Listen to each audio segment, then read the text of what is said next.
We've just come through an election, so you may be thinking it's time to take it easy. Well, in this episode of Ponder This, we will take a look at why it's important for every American to vote, and to vote intelligently. Join me next on the Constitution Study. There's one thing you have to know wherever you make your stand.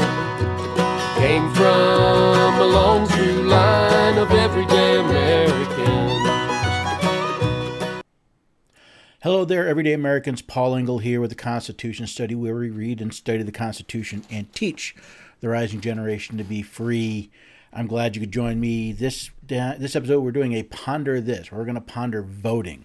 Before we get started, though, as always, you can head over to the website, constitutionstudy.com, find out more information about the Constitution Study, where I am, what's going to be going on, and even make some suggestions of maybe what you'd like to ponder. Voting. I find some people that are very enthused and very engaged, and they really want to vote. And I find other people that just find it a waste of time. It doesn't seem to make a difference. Why bother? And I think there's two reasons why these polar extremes exist. And I think what we'll find is that the best way to go about doing this is more somewhere in the middle.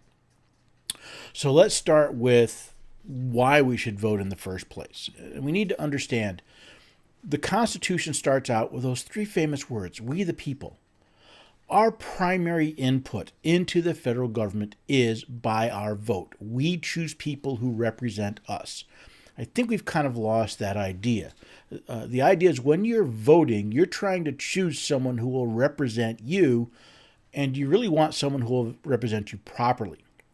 Now, I can certainly understand why people get frustrated because it never seems to make a difference. And I think part of the reason is, A, we're voting based on the wrong information or maybe for the wrong reasons.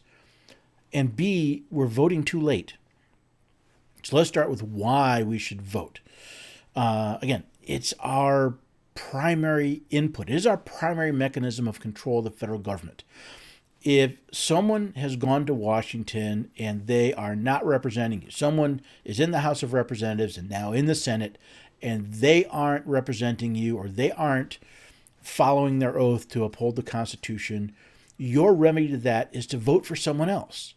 And while I know it sounds simple, the problem is we always end up seeming to vote for the lesser of two evils. Well, when you vote for the lesser of two evils, you get evil. You're going to get somebody who doesn't follow the Constitution, who doesn't follow the rule of law, because you're picking from two flawed individuals. I'll avoid some other adjectives, but the idea is you've got two bad choices. You're going to pick the least worst bad. And I can see that. I agree. It is very frustrating to get to the ballot box in November and go, I don't like either of these people. Which brings us to the problem of we vote too late. See, voting has become a political sport. And that may sound a little odd. I mean, why wouldn't it be political?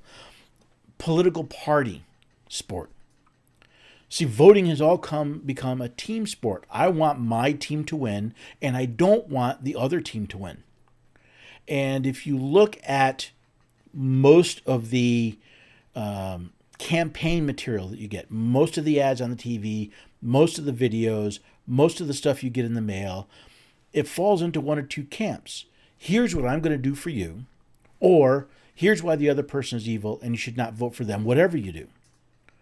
And it's all based around political party. What you don't see is, here's where I've upheld the Constitution, here's where I've taken a ding for doing what was right, and yes, people called me names, but I stood up for the Constitution. Now, they'll say they stand up for the little guy, but that's just more talk. Which gets me to the other problem. See, we vote too late. See, we're waiting to November to choose when the parties have already taken the choice down to this party's candidate and that party's candidate. And well, sure, you could vote a third party, but both of the main parties tell you do that, you're wasting your vote because they can't win.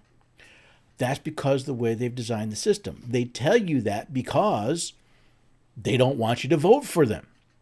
Now, if we back up the process go into the primaries and even before the primaries and get to know our candidates. Maybe even encourage somebody who you know stands for the rule of law, who know is going to stand up for what is right, even if it means they don't get reelected next time. And we find those people and we engage them before the primary process so that either we create a candidate for the party that is the type of person we want to vote for. I don't care which party you're a member of. Rather than waiting to have the party decide who should be the candidate, let's get in front of it and let's tell the party, this is the candidate we want you to support. This is the type of candidate we will vote for. And that has to be done in the primary process. Now, the other option is to create a functional third party. Sadly, most third parties are made up of, not to be insulting, they're misfits. They're people that don't get along in one of the primary parties, so they create a third party. Now, some of them have some really good ideas. Some of them have some really out there ideas. But if we can find a candidate in a third party that has, again, the right idea, their basis is the Constitution. And that's here at the Constitution Study, that's our standard. If they're constitutionally literate, if they are strong enough to stand up to the pressures in Washington, if they're willing to hold to their values, and we're willing to support them when we do, then maybe a third party candidate would not only not be a waste of your vote, they might actually stand a good chance of winning, or if nothing else, possibly influence the other parties. So that to me is, why we should vote and actually why we should get involved in the process earlier. I've heard it described if I have a candidate who I can talk to and I agree with and I trust to make decisions, I don't need to lobby them. Wouldn't that be nice to not have to send letters to Washington every week about lobbying your representative for this or lobbying them against that? If you just had an agreement in principles that said, you know what, I'm pretty sure you're not going to support this because it's unconstitutional. I just want to keep in touch to make sure you know this is my opinion. Rather than writing them angry letters saying, if you vote for this, well, we'll find the other guy. It changes the whole dynamic. But it requires effort on the part of the American people, which is why I think it doesn't happen. Most Americans are lazy. We just want to show up, cast our vote, or a lot of them don't even bother. I think for a presidential election, 30-40% eligible voters vote.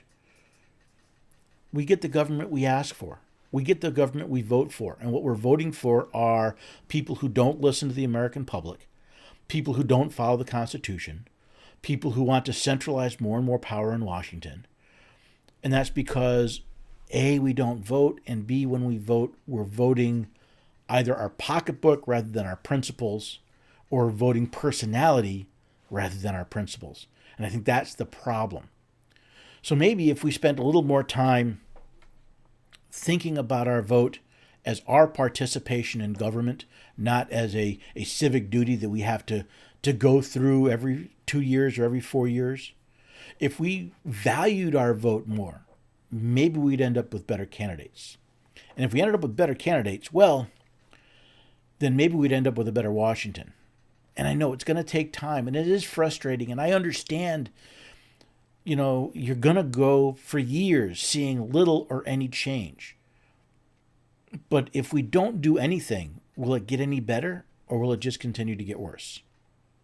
So that's my thoughts about voting and the importance of it. I do think people should vote, but most importantly, I want people to vote based on constitutional principles, not simply on their pocketbook or the guy they like or the party they like or the lady they like, or even the flip side, the party they hate or the guy or lady they hate. Let's return the Constitution to we the people. Let us return power to we the people, and that comes through voting and voting based on the Constitution. So I hope you like this. Again, head over to the website, constitutionstudy.com. Subscribe, ring the bell if you're watching this on YouTube. If it's Facebook, like the page, and you'll find out our next events. You'll find out when our Constitution Study Live will be broadcast, and you can join us. Hopefully, this has made you think, and I hope it's made you consider how you go about voting And most of all, I hope I'll see you again the next time on the Constitution Study. Have a great day. There's one thing you have to know wherever you make your stand. Came from a long through line of everyday